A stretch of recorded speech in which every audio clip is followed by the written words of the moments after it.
How's it rockin', Dween Nation? This is the Dween Sports Podcast. We're about to get underway. But before we do, we'd love if you could like, comment, subscribe, or share. We are posting weekly sports content, and we want to build up the brand that is Dween Sports. Thank you all, and enjoy.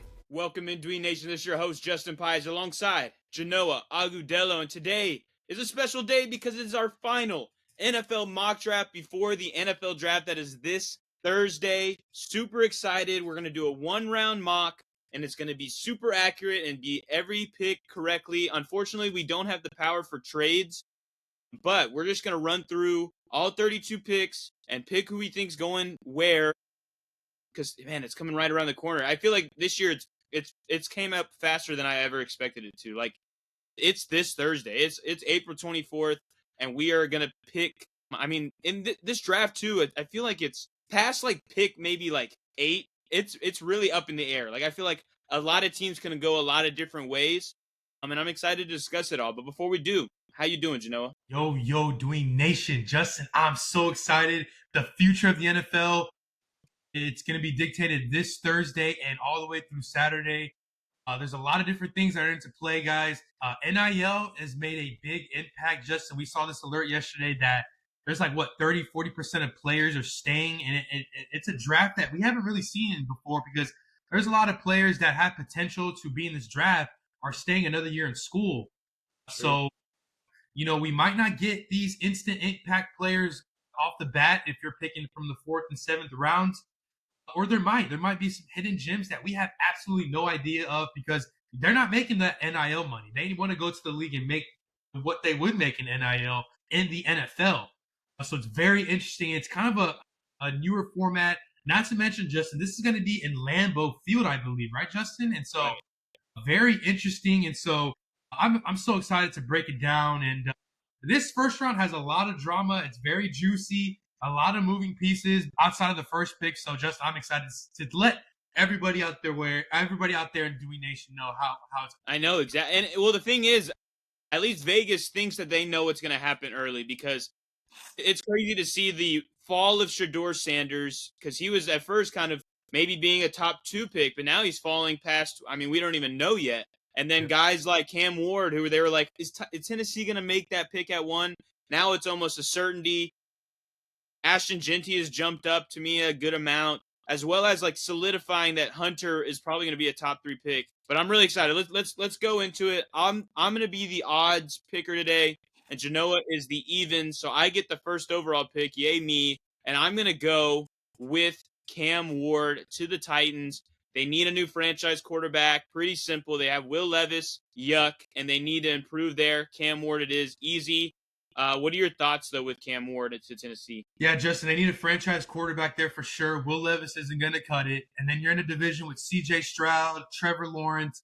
We're not really sure what Indianapolis is going to do. Actually, I did think I saw a report that Chris Ballard, I think the GM of Indianapolis, won't hesitate to pick a quarterback in the first 2 rounds if it falls to him. So regardless, you have AR there and a potential other quarterback. So these 3 teams in that division already have a quarterback, a franchise quarterback, or looking to find a franchise quarterback. So Tennessee has to get theirs to compete in that division. I completely agree. And I'd be shocked if Tennessee would give up their number 1 pick to a division rival. For sure. And the Colts, man, I mean, with AR and Daniel Jones as their quarterback, it's not crazy exciting. So maybe that's possible, but that'd be interesting to see. But we'll jump to you. Number 2 pick. The Cleveland Browns are on the clock. What you got? You know what, Justin? We haven't made this pick, but it's going to go to the reigning Heisman Trophy winner, Travis Hunter. I think you can pencil that in. I think the GM is very impressive with Travis Hunter expressing that he wants to play both sides of the football. And I think that's what the GM of the Browns is very excited about. As far as, Dewey Nation, you're probably thinking, I thought Cleveland was going to be going quarterback. Well, I think they brought back Joe Flacco. They do have Deshaun Watson still there. I think they brought someone. Was it Kenny Pickett or it was Kenny Pickett, I believe, right? And so I think that potentially the Cleveland Browns might look kind of going into getting a quarterback in the 3rd or 4th rounds. Maybe they bring in Quinn Ewers. Maybe they, make some kind of, I know Jackson Dart is making his draft stock's going up, but who knows? Maybe they go with the guy to Alabama who might not, even be picked in the first round, Jalen MILROE, which I think he will be. But There's many moving blocks here, but I think the Browns want to elevate their defense. They just re-signed Myles Garrett, and I think they want to add Travis Hunter, maybe on the wide receiving side to pair it with Jerry Jeudy. So maybe Flacco can go in there for a couple games, and maybe Jerry Jeudy and Travis Hunter can start off 2025 and killing it for fantasy owners. Yeah, at first I was saying, oh, they need to go quarterback like really badly, and they still do. But I think that maybe with that 33rd pick too, they could try to maybe move up into the late first and get one of those. If Dart's falling a little bit or MILROE, maybe they decide to use that 33 to either get them or trade up for one. But they're definitely getting a quarterback in this draft. But I don't think it happens at 2. I like your pick there with Travis Hunter. At 3 for the Giants, I would say normally before, maybe before 3 weeks ago that it would be a quarterback. But with Russ and Jameis, I don't think they're going to use it here. And I think they're going to try to get their Micah Parsons to be kind of the stalwart on the defensive line and get Abdul Carter here from Penn State. I know they have Brian Burns already, but that only adds to a really scary and dangerous defensive line where you're going to have Abdul Carter, you're going to have Brian Burns, you're going to have Kayvon Thibodeau, and you're going to have Dexter Lawrence on that defensive line. That's pretty scary. I know their secondary is not great, and they still need that franchise quarterback, but that they don't have that option here, in my opinion. And they go Abdul Carter here. What do you have, though, for the Patriots at 4? Oh, Justin, man, I think it's too early for New England to go defense here. If you know Mike Vrabel, the new head coach of the Patriots, he had Derrick Henry all those many years. I know they have Ramondre Stevenson. Underperform a little bit, but Justin, you got Stephon Diggs. Let's add to this offense in his second-year quarterback with Drake May. Let's go with Ashton Jeanty there, running back out of Boise State. I know they do have Ramondre, which they like, but I think that they want another running back there. I think Ramondre's kind of on his last legs in New England, and I think this is where New England goes to get Jeanty with the 4th pick. Now, this one's tough for me because will they want to spend up to get Jeanty when they paid Ramondre? That's kind of my question there. Yeah. I could see them going Will Campbell. That's kind of my favorite pick for them. But I mean, it's definitely possible, especially since Ramondre's been really underwhelming as the starting running back. But we move to Jacksonville here, where they're going to go either Mason Graham or Will Campbell, in my opinion. But since Will Campbell finds himself here, I think they're going to go him to help Trevor Lawrence in year 1 with Liam Cohen and get themselves an offensive lineman from LSU. What do you have, though, for the Raiders at 6? Okay, Justin, this is actually a dream scenario of mine. Tom Brady worked out with SHEDEUR a couple years ago when Tom Brady was in Tampa. I am not the biggest fan of Geno Smith. I think that if Brock Bowers can get a quarterback like SHEDEUR, he can make it happen. It's SHEDEUR. He feels very Vegas. He knows Tom Brady. I think he can coexist with Pete Carroll. Let's do it. SHEDEUR Sanders is the new quarterback of the Las Vegas Raiders. All right. I mean, I can definitely see it. Geno Smith is an older quarterback. I think maybe Geno would start at least maybe for the first 6 to 8 weeks, maybe the first year if he's doing well. But definitely they need a backup plan for the future. I don't hate it here. SHEDEUR to the Raiders. We move to the Jets, where I'm pretty confident where they're going now. I picked it, or you picked it in the you picked it in the last drive. Jeez Louise. Mm-hmm. But I have Tyler Warren going to the Jets. Perfect. They need a tight end badly. He can also block to help out Justin Fields in that offense. But, man, Garrett Wilson, Justin Fields, Breece Hall, and Tyler Warren, it's not a Super Bowl roster, but it's pretty impressive, and I'm happy with it there. Where would you draft Tyler Warren, or would you draft him if this is his location in year 1? He would be a top 8 tight end. I would draft him in possibly the 6th or 7th round. Really? It just depends. It's pretty good, Justin. I think he has the potential to kind of be not as good as what Bowers was his rookie year, but he'll be pretty darn good, I think, for sure. 6th or 7th round. He'll have a pretty good season. I think Justin Fields will find him for sure. Similar to what Cole Kmet was able to do in Fields' last year in Chicago. Yeah, I was kind of relating that in my head with Cole Kmet, who had a top 10 tight end season with Justin Fields in that last year. I think that's interesting, maybe a little spicy for my taste, but I think he is definitely somebody worth drafting. Could be like a really, really high upside tight end too, in my opinion. But definitely maybe top 15. Moving to Carolina, this is your pick. What do you have for the Panthers? Justin, this one, I've been reading a lot of good reports on this guy. Carolina needs a wide receiver. They pulled the trigger. McMillan, a Carolina Panther, has a really good season. Kind of reminds me of, I know they don't have the similar kind of set there, but Brandon Cooks, and when he got drafted by New Orleans, was automatically kind of like one of those guys that you're a little bit skeptical, but ended up playing out, working well for the Saints. Here, I think it translates. TET McMillan, Bryce Young needs a wide receiver really bad. I love the guys that they have so far, but I think TET McMillan takes all these guys to the next level. They already paid the guys to get running backs. Bryce Young needs a wide receiver, and TET McMillan, I think his stock is rising as we speak, and that's kind of how it goes in these drafts. The week of the draft, these guys their stock just rise up in the last couple of days, and TET McMillan is that guy. He fits right well in Carolina. I love it. I think that's the best spot for TET McMillan to become kind of day one, the number one wide receiver for Bryce Young and an improving offense. So I love that there, TET McMillan. Moving to the Saints, I think this one's really tough because I know the reports of them being hot and bothered by Jackson Dart and SHEDEUR Sanders. SHEDEUR is gone, but to me, 9 is really high for Jackson Dart. I don't think he's that good to be at least a top 10 pick. So I think they're going to go in a different direction here. What do they want to do, though? To me, it's one of these top two guys, Mason Graham or Armand Mimbo. I'm going to go with Mason Graham out of Michigan. He's a really, really good defensive lineman, interior defensive lineman. I know Kellen Moore's an offensive guy, which makes this tough because I could see them going offense. But I'm going to stick with Mason Graham here. What do you have, though, to round out the top 10? You know what, Justin? It's really interesting on what Chicago's going to do. We did talk about a few episodes ago that they paid all that money into their offensive line. So I'm actually going to scratch the idea that they go offensive line in this draft. So I'm going to say that they're actually going to be looking towards linebacker here. And I'm a big fan of this guy here. And I know you are too. Let me find him real quick. It's our guy out of Texas A&M. Where is he? What's our guy?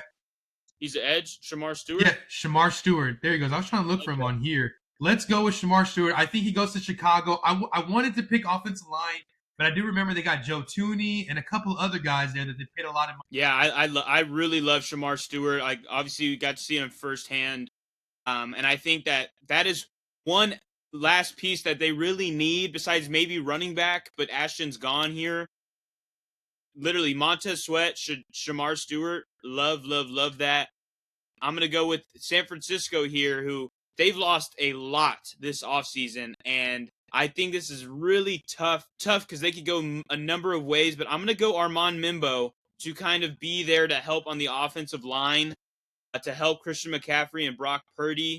They could go wide receiver, but I think Armand is the second best offensive lineman in this class, and I'm going to stick with him there, though. What do you have for the Cowboys and what could be a really exciting pick? Normally, Justin, I would say that Dallas, historically they pick, the best available offensive lineman. But you got to believe that they got to protect their investment of, Dak Prescott and CeeDee Lamb. They need another wide receiver there. I'm going to go with Emeka Egbuka. I think that they get another Ohio State guy like they did many years ago with Zeke, and it kind of transforms their offense. I think that that'll help their offense. And I think Egbuka can be a solid wide receiver for fantasy for sure this year. Yeah, I like Egbuka a lot. I think he's going to be, at the end of the day, at the end of his career, he has a really high floor where I don't think he'll bust like a I don't know, Kevin White would, but I don't think he's going to be Jamar Chase. I think he's going to find himself as a really solid number 2, like Tyler Lockett or something like that. Doug Baldwin. Yeah, something perfect, like stuff like that. That's why, honestly, I feel like I had a dream the other day that he got drafted to the Seahawks to be like, and he would tag team with his old Ohio State teammate with Jackson Smith. But I really like this for Dallas. They need a guy they know that they'll be able to count on. And Egbuka is definitely good there. For Miami, I think this is an easy set and forget it offensive line pick. They get Kelvin Banks out of Texas to help protect Tua, because that is their prime investment, and poor Tua has been getting beaten up for the last few years. But what do you have for the Indianapolis Colts at 14? Justin, the best defense. I mean, they have a ton. They need to go defense here. I understand you drafted AR with the 4th pick 2 years ago. You have JT at running back. You paid him. You have something going with those wide receivers. So let's not touch this offense just yet. They got to go defense. They need to find a defensive player that can transform the defense. There's a lot of great picks. You can go John A. Barron. You can definitely go Will Johnson, Michael Williams. I'm going to go with Jalen Walker there. I love him. They need a nice edge. They do need a linebacker. Maybe they can address that in the second round. But Jalen Walker is a fantastic start for Indianapolis. I love it. I love it. That's exactly who I was going to go with if I had the choice. Jalen Walker's really solid and can play both linebacker or edge. So great pick there. For Atlanta, I think this starts somewhat of a defensive run right here for the next few picks because Atlanta's definitely going defense. But the question is, where do they want to go? Do they want to go with it's one of these two, Will Johnson or Michael Williams? I'm going to go because they have A.J. Terrell at the corner. I'm going to go with Michael. They get a pass rusher, which they need badly. And we got back-to-back Georgia products. What do you have, though, for the Cardinals at 16? Let's see. You know what, Justin? I'm going to go with Gray Zabel. I feel like every time I tune into a Cardinals game, Kyler Murray's running for his life. They need some offensive line talent. Maybe, Justin, if they can build a pretty good offensive line around Kyler Murray, maybe, Justin, he will win you back. Because one of the biggest heartbreaks in football is how Kyler Murray has disappointed you time and time again. And I hope one day, Kyler Murray wins you back. In your heart back, Justin, because it's a tragedy how Kyler Murray is just, and he's hurt me too. I've loved Kyler Murray. They need an offensive line, and hopefully they can build one starting in this draft. Yeah, I like it. I like it there. I feel like Gray Zabel is a guy who's really under the radar. He had a great Senior Bowl, so a lot of close to the NFL draft people know how good he is, and I hope he gets that credit and goes to Arizona here. For me, at 17 with Cincinnati, they need defense. I know O-line would be great, but they really do need defensive line. I'm going to go with Kenneth Grant here out of Michigan to be a good interior D lineman for them. Last year, they lost DJ Reader to the Lions. They also had the retirement of Sam Hubbard, and they might be trading Trey Hendrickson. So they need defensive line help badly, and they go Kenneth Grant here. What do you have, though, for the Seahawks at 18? Justin, I know Seattle paid all this money to Sam Darnold, but let's say, this is very tough. I want to make this interesting. Let's go Jackson Dart. I know they paid Sam Darnold all that money, but so did Green Bay when they had Aaron Rodgers, and they still, that was the MVP of that, I think, going into that next season. And they still went with Jordan Love. So let's Sam Darnold ain't no Aaron Rodgers. So anybody can be replaceable in Seattle. Jackson Dart might be the future of Seattle. I know that might be a stretch. I wanted to go interior offensive line, maybe a linebacker, I know. But I just wanted to make it interesting and go with Jackson Dart. I mean, I do like the fit. And I was looking into Sam Darnold's contract with Seattle. It's technically a 3-year deal. But a lot of the guarantees are in year one. Like, they can cut bait after year one if it doesn't work out with Sam Darnold. So I think this is an interesting take here. Maybe a little spicy for me, but I'm excited by it. Moving to 19 with the Buccaneers. I love this fit. Jahad Campbell to the Buccaneers. Levante David is on his last leg, and they have a guy who could be the new commander of the defense. Give me Jahad Campbell for the Buccaneers. Who do you have, though, for the Broncos at 20? Oh, the Broncos. Let's see. You know what, Justin? I wanted him to fall to my Texans, but I think Denver's going to want to get a wide receiver to pair with Courtland Sutton. I don't know if I should go Luther Burden or Matt Golden. Let's go with Matt Golden. I would have wished he fell to my Texans, but let's be realistic here. I think they just want to add some offensive talent there with Bo Nix. So let's go with Matt. Yeah, no, I like that there. I think they're definitely going wide receiver or running back. It's one of the two. And Golden, to me, is a really, really great piece to be added to whoever he goes to. I like that. For Pittsburgh, I'm going to continue this quarterback train. They go Jalen Milroe out of Alabama. There's been a lot of connections between the two teams. And right now, Pittsburgh's got nothing going on. I know they're waiting for possibly Aaron Rodgers, but do they want to rely on that possibility? Give me Jalen Milroe to be like Justin Fields was with Pittsburgh. I know he's not a tremendous passer, but he can change the game with his legs, and I think that he will be the starter for the Steelers. What do you have, though, for the Chargers at 22? I want them to get a wide receiver, but they're just not with Harbaugh as head coach. They did lose Joey Bosa. I think they traded him, or he signed with Buffalo. He signed with them. Let's go with Derek Harmon there out of Oregon. I think that Harbaugh is just going to want to beef up that defense a little bit more. They've picked offensive line the past couple years with Joe Alt and who's the other guy? I forgot. But I think that they want to just beef up this D line. So let's go with Derek Harmon. I like that there. Derek Harmon's a really solid piece. I'm surprised that you didn't maybe go one of his Michigan guys, because you know him loving his Michigan Wolverines players. But I like that there. Green Bay at 23. What do I want to do for this team? The Packers are always really weird, too, with their draft picks. Probably a potential trade back spot as well. But since we're not doing trades, I'm going to have them going with a cornerback just because there's a lot of talks that they might be moving from Jair Alexander. So give me, wow, between these two, they're both really close. I'm going to go with, man, this is tough. I'm going to go with Jahdae Barron from Texas. He's not coming off of an injury. That's kind of why I led there, even though Will Johnson's really good. But I'm going to go Jahdae Barron to be the new possible replacement for Jair Alexander. What do you have, though, for the Vikings at 24? This is very interesting there, Justin. Looking at their offense, I think I want to go defense there because I think they want to add some pieces, but they did make some moves this offseason. So let's go some offensive line. They do want to protect their draft pick last year. J.J. McCarthy looks to be the quarterback. So let's go. Did we already have Tyler?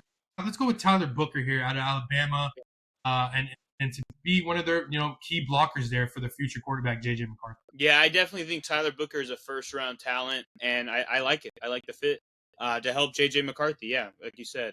I like that there. Houston's going to continue this O-lineman stretch. I know they could go wide receiver. They could go Luther Burden, but they desperately need O-line, and I think they can live without having a wide receiver here. I'm going to go with Josh Simmons out of Ohio State. He used to play with C.J. Stroud and could be the new stalwart on the offensive line for this team because they still need more pieces to help C.J. Stroud stay upright. What do you have, though, for the Rams at 26? Well, they definitely need some help on that defense that got carved by Saquon Barkley in both matchups. Mm-hmm. I know this guy probably is way in the backfield, but they want to start off in the secondary. Let's go with Will Johnson there. I think that Sean McVay is licking his chops, and he's like, oh, let's get this corner. I do think they get a start linebacker between rounds 2 to 4 to help build that defense, and so definitely like that for LA. I love it. I think that was a great spot. I feel like Will Johnson's dropped far enough, and that's a great spot for him. For the Ravens at 27, I think they're going defense, but where on the defense could they go? I'm going to go with Mike Green out of Marshall. He has been really good, and I think he's really underrated. I actually think he's a star in the making, and he lands on a perfect team to build star defensive players. So I like Mike Green to the Ravens. Who do you have, though, for the Lions at 29 or 28? The Lions definitely need to beef up this D-line there. Obviously, Aiden Hutchinson, we don't know when he'll be back, but even when he does, you want someone to help on that D-line. Let's go with Walter Nolan. I think that he is the perfect guy. Maybe James Pierce, but definitely Walter Nolan would definitely fit in this Detroit defense. Yeah, I mean, Walter Nolan's been dominant. He was at A&M as well as Ole Miss. I think it's solid. A little still butthurt from him leaving A&M, but hey, It's the world of NIL. But anyways, let's move to Washington, where they're also going to go defense. They got rid of Jonathan Allen, which makes me think maybe they go interior line. But I don't love the interior defensive linemen here. These are all second-round guys. So then it makes me shift to either an edge rusher or a safety. And I'm going to go with Malachi Starks out of Georgia. They lost Jeremy Chin this offseason to, the Raiders, I believe. And so now they need somebody to fill in that role. And Malachi Starks, honestly, I think it's because he's a safety, and safety are not one of the highly regarded positions. That's why he's dropping this far. But he is a top 15 talent in this draft. So give me Starks here to Washington. Who do you have for the Bills, though, at 30? Justin, this guy fell all the way to Buffalo. You got to get the reigning MVP, Josh Allen, another target. Let's go with Luther Burden, falls all the way to the 30th pick. And I think that he can help Keon Coleman in this offense. And maybe Josh Allen will have 2 star weapons this year to throw to. And hopefully Kincaid can make a breakthrough year with Shakir. So I think I like that for this Bills offense if they want to dethrone the Chiefs in the AFC. No, that's great. That is the perfect landing spot for Luther Burden. Probably my favorite fantasy-wise spot that he could possibly go. So I like that. For the Chiefs, there's a couple ways they could go. They could possibly go and blow up this running back room and get a top running back because Pacheco is there and Hunt is there, and that's not exciting. They could go Colston Loveland, who I really like to be a replacement to Travis Kelce, or they could go offensive line because that offensive line got exposed by the Eagles in the Super Bowl.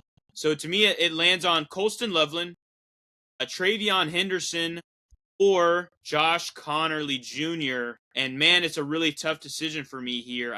Or Donovan Jackson as well.